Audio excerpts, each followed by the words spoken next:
Bom, então dando continuidade aqui, esse gráfico ele vai mostrar para vocês 6 principais problemas em lagos e reservatórios do planeta, tá certo?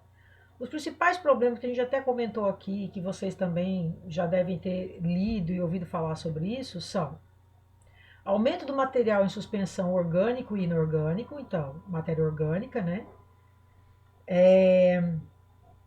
Esse aumento, né, vem do aumento da população e a invasão da economia global, certo?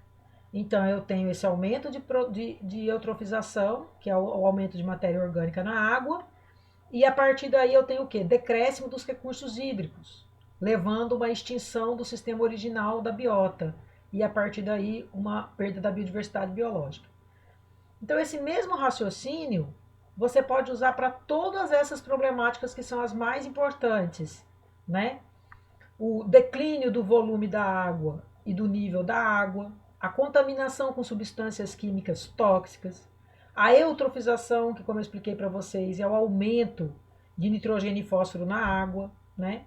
E a acidificação também das águas, né? Através da chuva ácida, que nós vamos falar sobre isso, né? Que vem a partir de poluição, que vem a partir da industrialização. Então eu tenho muitos problemas que são causados, né, pelo aumento da população e pela invasão da economia global, a globalização, e muitos problemas que são causados pela industrialização, né? E todos esses problemas eles levam a uma degradação da qualidade da água, uma danificação à pesca, né? E a partir daí uma extinção do sistema original da biota que leva à perda de diversidade biológica. Então veja que é todo um processo até chegar na perda de diversidade biológica, que a gente sabe que a partir da perda de diversidade biológica a gente tem uma alteração profunda, né, na configuração do estado das coisas, né? E aí você acaba perdendo diversidade biológica, você acaba tendo diminuição de hábitats, né? Então algumas espécies ficam sem hábitats, começam a invadir locais onde não são locais para elas, né? Por exemplo, alguns répteis acontece isso, né? Insetos que podem, alguns insetos que causam doença podem fazer isso, alguns insetos que podem trazer alguns malefícios ao homem, também é por perda de biota, né? Eles tinham lá o hábitat deles, eles tinham lá o local onde eles nidificavam, eles tinham lá o local onde eles eram berço para aquela determinada espécie. Se eles perdem esse local, eles acabam vindo para locais onde não era costume deles, não é hábitat deles, mas eles se deslocam, né? Porque tem aquele fenômeno, né, de migração e migração, né, que vocês aprenderam em ecologia geral, que ocorre, que pode ocorrer de uma forma equilibrada e pode ocorrer de uma forma sustentável, né, que eles tomam essa decisão, vamos dizer assim, né, de sair de determinado local e ir para outros locais quando a situação naquele local não está favorável, né, por algum motivo, de uma maneira natural, ou para nidificar em algum lugar, ou para reproduzir em algum lugar mais satisfatório. Muitos organismos fazem isso, né? Eles preferem ir para um local mais quente para reproduzir. Isso é uma forma natural, né? De emigração. E também pode acontecer de ocorrer esse tipo de migração quando você tem perda de diversidade biológica naquele local. Então, os organismos acabam saindo dali e indo para outros locais, né? Para a cidade, para a casa da gente, né? E causando grandes problemas também nas cidades, tá certo? Isso para uma série de problemas, né? Se ele perde o hábitat natural dele, ele acaba desequilibrando a natureza. A gente viu alguns exemplos aqui em Petrolina, né? Recentemente com relação às abelhas, deram algumas dessa questão de perda de habitat natural que levou, né, principalmente desmatamento, queimadas, acaba levando, fazendo com que elas migrem para outros locais, né? E outras consequências, né, disso, tá certo? E outra coisa que aconteceu aqui, né, outra questão que aconteceu aqui em Petrolina foi a questão das viúvas negras, né? Eu acho que foi o ano passado, ou no começo desse ano, que muitos moradores tiveram, né, contato com essas viúvas negras, começaram a aparecer na casa das pessoas, que não é o hábitat natural, também é causado por uma perda de hábitats naturais, com desmatamento, enfim. Agora também eles estão falando daquele bicho, né, aquele potó, né, que também está associado com essa perda de hábitat natural. Então, são exemplos que a gente tem, né, de escorpião, também acontece muito disso aqui na região, né, deles começarem a invadir as casas. Então, todos esses exemplos que eu disse são exemplos que ocorreram em, em, em, em consequência de perda de diversidade natural, desculpa, gente, de hábitat natural, né? E essa perda de hábitat natural vem dessas atitudes antrópicas, né? O aumento da população, economia global, industrialização, né? Se essas atitudes antrópicas ocorrem de maneira equilibrada, sustentável, que é o que a gente procura, você tem um impacto no meio menor. Mas se isso ocorre de uma maneira desequilibrada, sem planejamento, né, não levando em consideração a sustentabilidade, o manejo, aí você tem consequências drásticas, né, que vão afetar todos os recursos naturais, tá? E a água, principalmente. Essa foto mostra o que eu falei com vocês no começo da aula sobre o que é o gerenciamento inadequado e o desastre ecológico, que eu acabei de falar agora, né? Você não tem o manejo, você não tem o cuidado, você não tem a preocupação desse desenvolvimento sustentável, né? Isso daqui foi o efeito, né? São fotografias de satélite que mostram o Mar de Aral, né? O efeito de 40 anos de irrigação nesse Mar de Aral. Esse Mar de Aral, ele eu anotei aqui, ele fica localizado, né, na Ásia Central, ali perto do Cazaquistão, né, e durante muito tempo, veja aqui, 40 anos, ele foi utilizado, a água dele é salgada, né, por isso que ele chama mar, mas apesar de ser de ter água salgada, ele não é um mar, ele é um lago, né? E ele era utilizado na irrigação, principalmente da cultura do algodão, né? E durante 40 anos ele só foi utilizado, utilizado, utilizado, e ele foi diminuindo o tamanho dele com o passar do tempo, né? Aqui, 1964,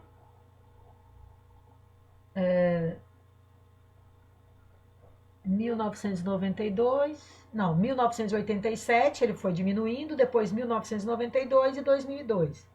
Até que tem algumas fotos de satélite atuais que eles conseguiram restaurar esse Mar de Aral. Né? Ele diminuiu, diminuiu, diminuiu, quase desapareceu. Ele ficou um filetezinho bem pequenininho. Se vocês entrarem na internet vão achar.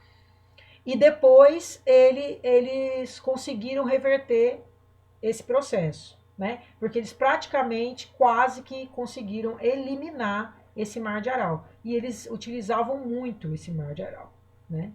E isso foi um desastre bem importante para aquela região, né?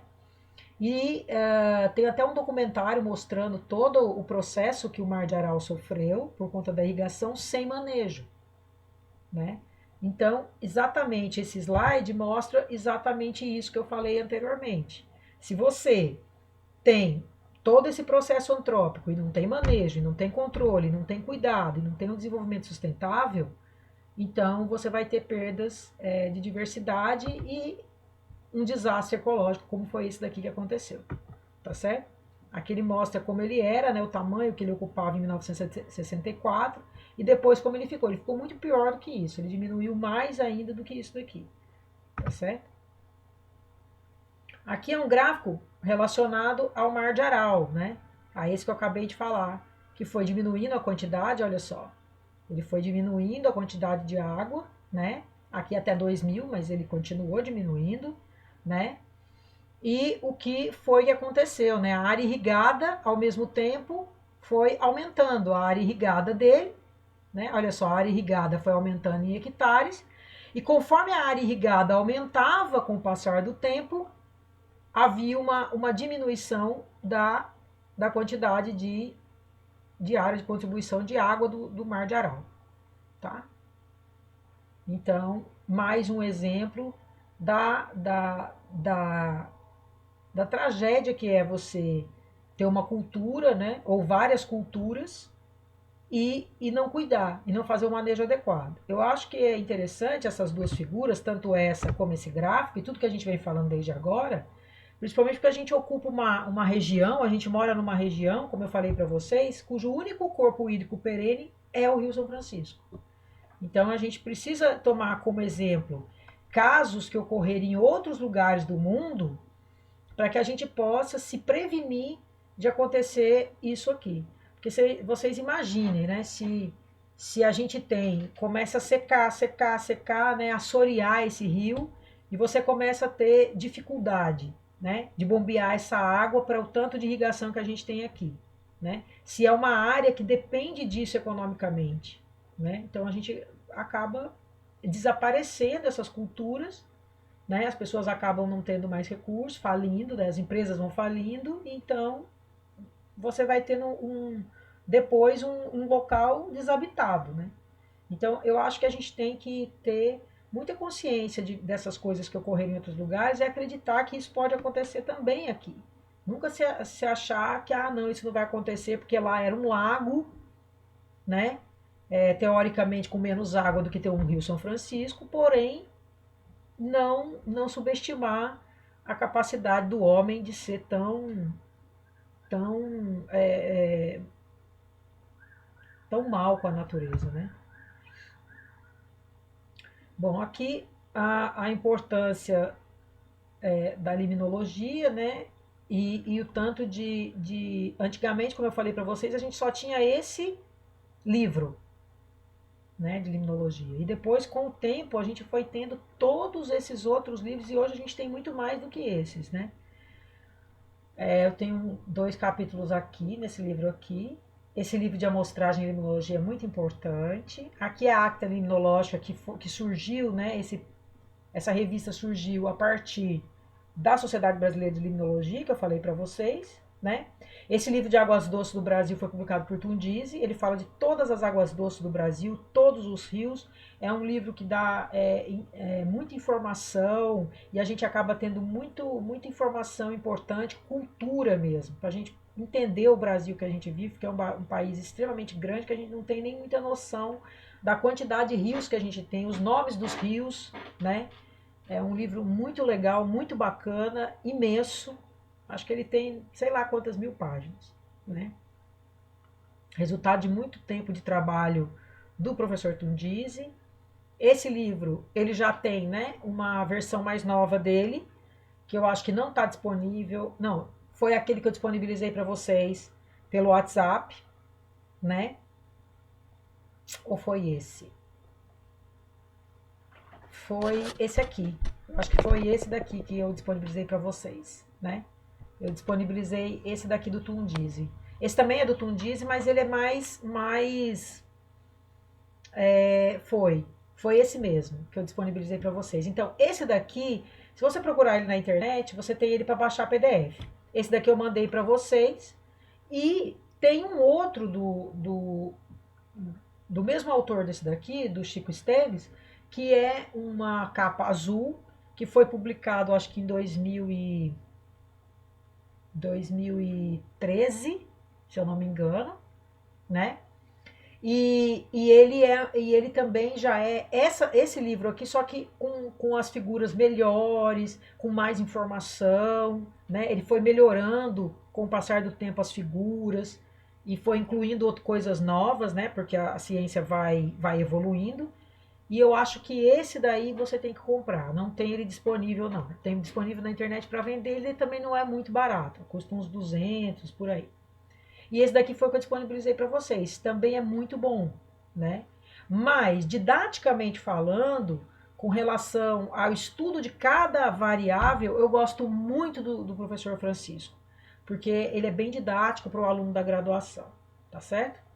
E esses outros livros aqui que não tem na biblioteca, esse daqui, mas tem para vender na internet. Esse também tem para vender na internet, mas não tem na biblioteca. E essa revista vocês podem tentar acessar pela internet ou através dentro da própria universidade vocês conseguem acessar, caso não consigam acessar fora da universidade. Tá certo? Uma das principais importâncias da limnologia é a interação dela com outras disciplinas, né? Os alunos reclamam muito do fato de eu colocar muitos pré-requisitos nessa disciplina. Por que eu coloco muitos pré-requisitos nessa disciplina? Que é para que vocês possam entender como essa disciplina, e essa disciplina na oitavo período, exatamente por isso, porque você precisa ter toda uma bagagem para que você possa entender limnologia. Né? Você tem que ir construindo o seu raciocínio ecológico durante todos esses anos, para quando você chegar lá no oitavo período, você tenha essa bagagem toda que você adquiriu durante o curso, para que você chegue e consiga entender a limnologia na sua plenitude. Senão você fica com algumas partes sem entender. Não é uma disciplina simples, né?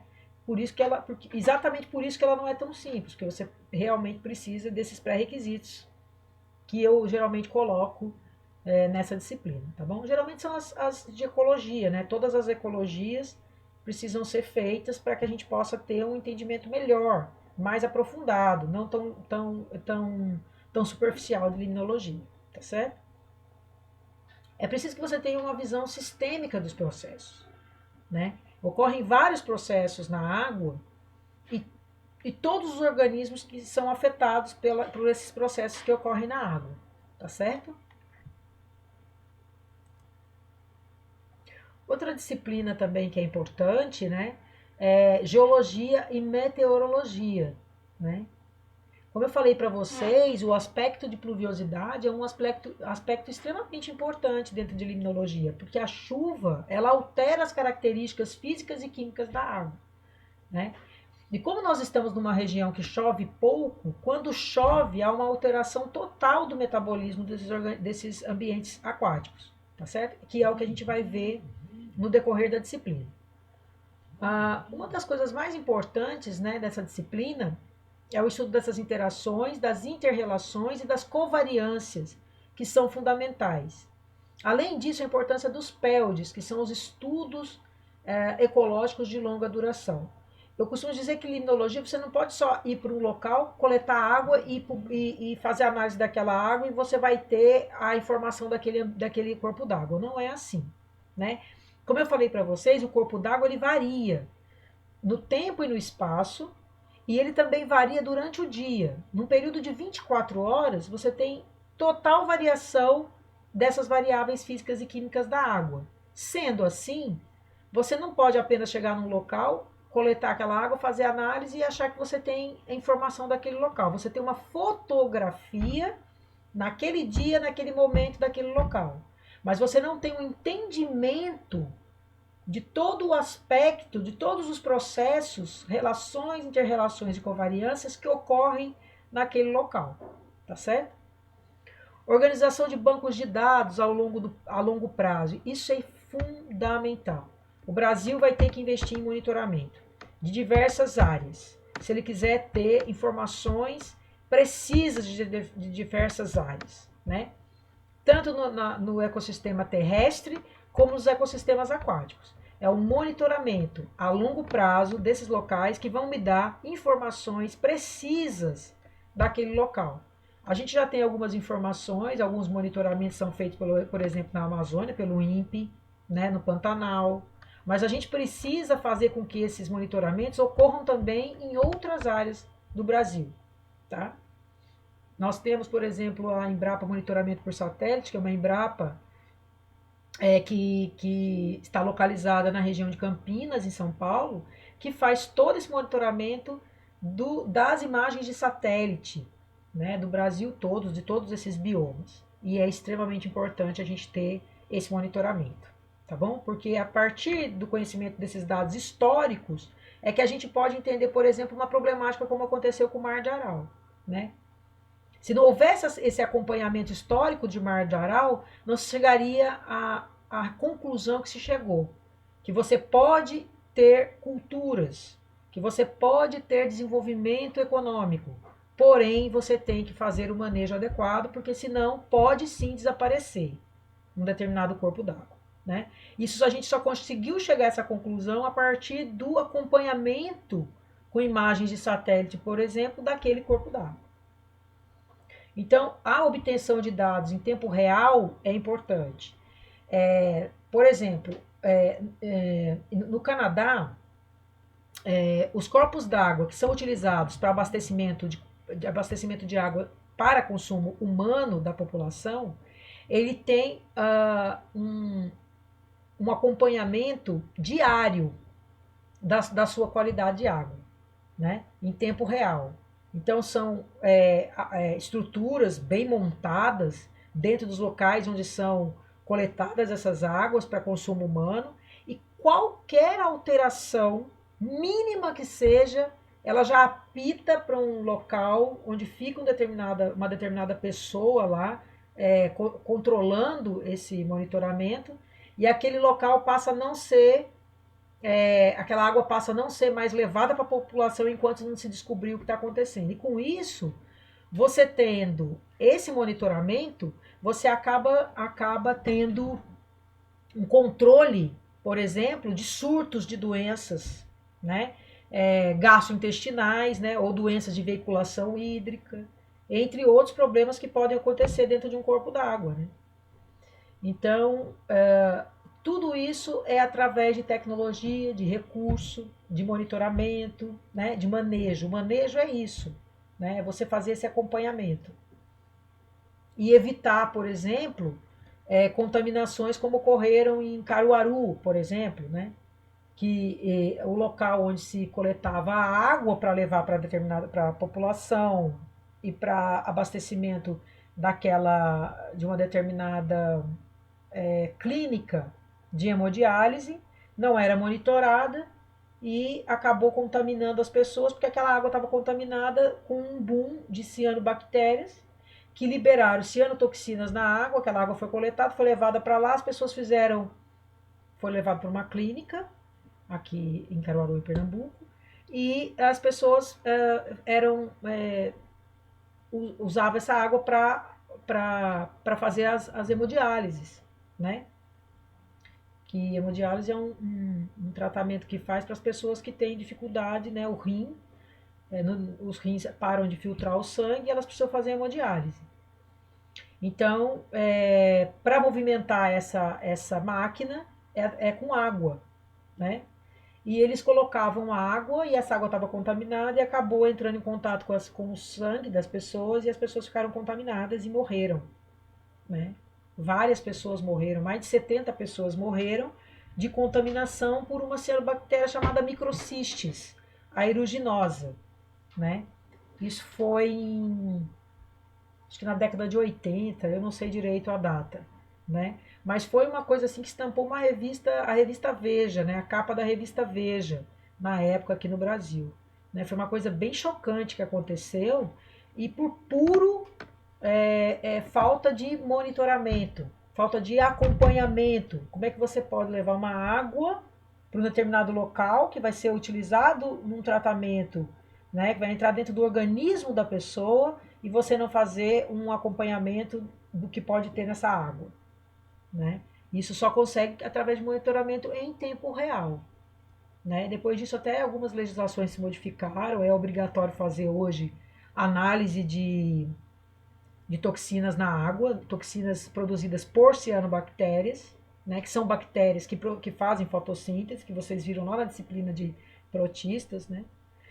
E essas cianobactérias, em algumas situações em que ela se encontra favorável, ela acaba se desenvolvendo em grande quantidade, chamados booms de cianobactérias, e elas acabam produzindo cianotoxinas. E essas cianotoxinas, elas têm várias complicações, né? Elas podem atingir o sistema nervoso, podem atingir o fígado, né? E podem matar uma pessoa em 24 horas, dependendo da debilidade da pessoa. Então, é, isso só pode ser evitado através do monitoramento. O objetivo principal dessa ciência, né, da ciência limnologia, é a conservação dos recursos hídricos e, principalmente hoje em dia, a recuperação desses ecossistemas aquáticos. Na última década do século XX, houve um avanço conceitual em limnologia e um avanço científico e tecnológico também, né? Os lagos, eles não são ilhas de água doce, isoladas nos continentes, né? Mas dependem da interação com a bacia hidrográfica. Sempre que eu tenho um lago, você pode ter certeza que aquele lago ele está interagindo com a bacia hidrográfica que o originou, né? As respostas dos lagos às atividades humanas nas bacias hidrográficas são diversas e depende da morfometria e da intensidade antrópica, né? A morfometria é o tamanho da bacia, né? E a profundidade da bacia e a localização global dessa bacia, o GPS dessa bacia, né? Onde ela está localizada, a profundidade dela e o tamanho dela, o desenho dela, né? Isso é morfometria, é a forma e a métrica. Isso tudo interfere, né? Os lagos respondem às mais variadas atividades humanas nas bacias hidrográficas, próximas ao lago e também em pontos distantes da bacia hidrográfica. Eu costumo dizer, né, que os corpos d'água, quando eu estudo um corpo d'água, dependendo das informações que ele me dá, eu estou, na verdade, tendo informações do meu entorno, do que acontece no entorno daquele lago, né?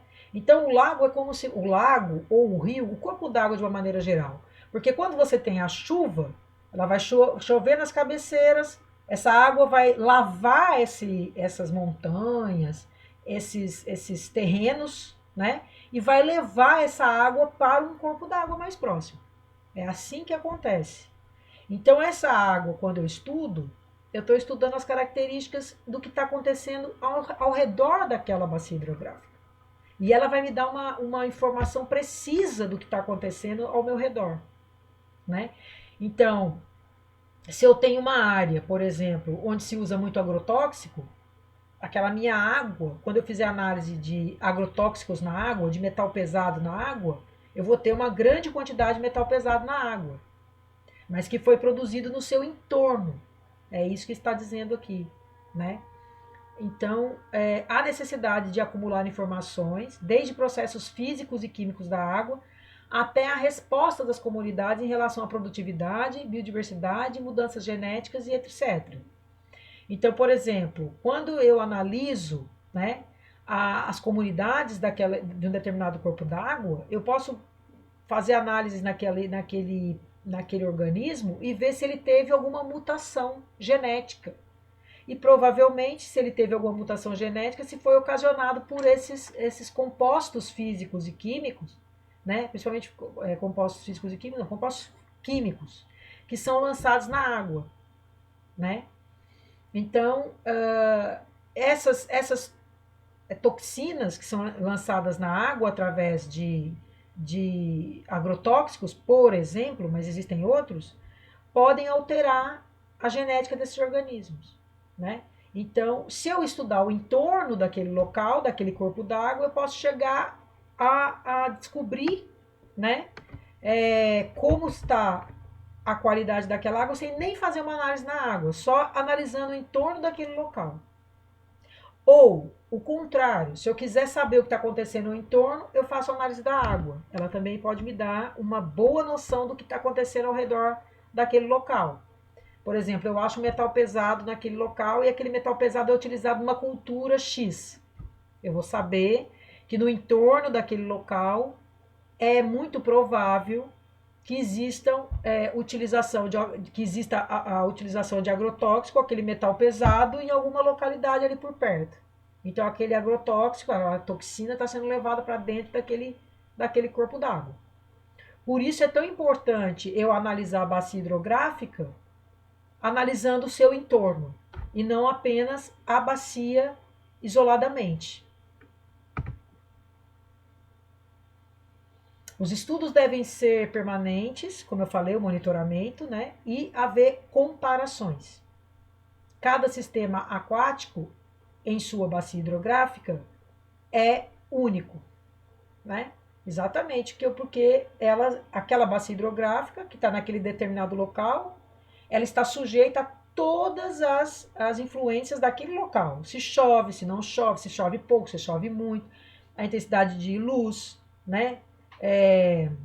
Se aquele local é de clima temperado, se é de clima tropical, né? Se faz frio, a temperatura, como o entorno, se tem muitas indústrias que jogam o seu metal pesado naquele corpo d'água, naquela bacia, né?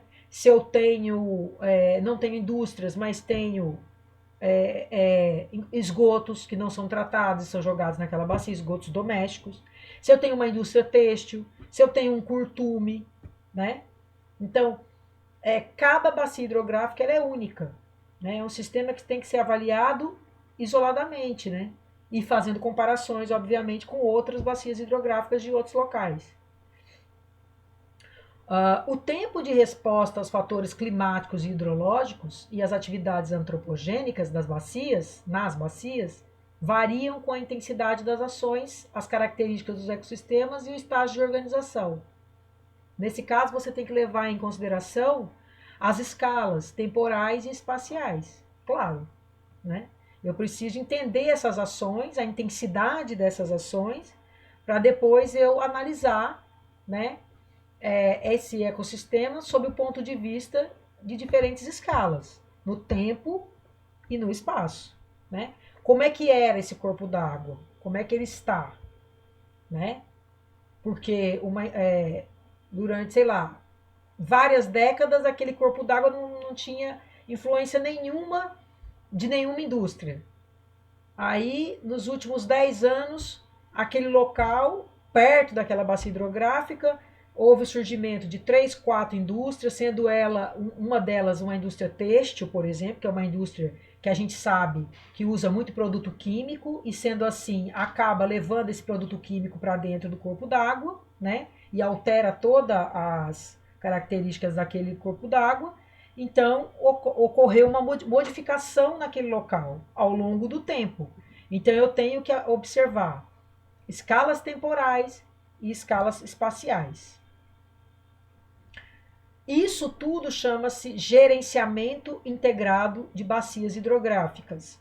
É quando esse gerenciamento é muito importante, porque, muito embora eu tenha que avaliar uma bacia hidrográfica como um sistema único, eu tenho que observar que as bacias elas têm uma conectividade entre elas, né? Então, quando acontece alguma coisa grave num determinado corpo d'água, como a gente viu que aconteceu no Rio Doce, né?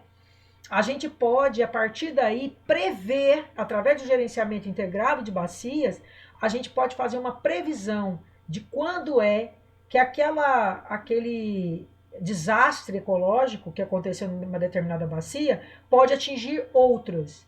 E também em qual intensidade ela pode atingir outras bacias. Né? É isso que é o gerenciamento integrado de bacias. Falando nisso, né, eu até falei na primeira aula para vocês, uma boa notícia, né? A gente sempre dá muitas más notícias, né? A limnologia tem muita coisa que deixa a gente até mal, porque a gente lida com esses impactos antrópicos, né?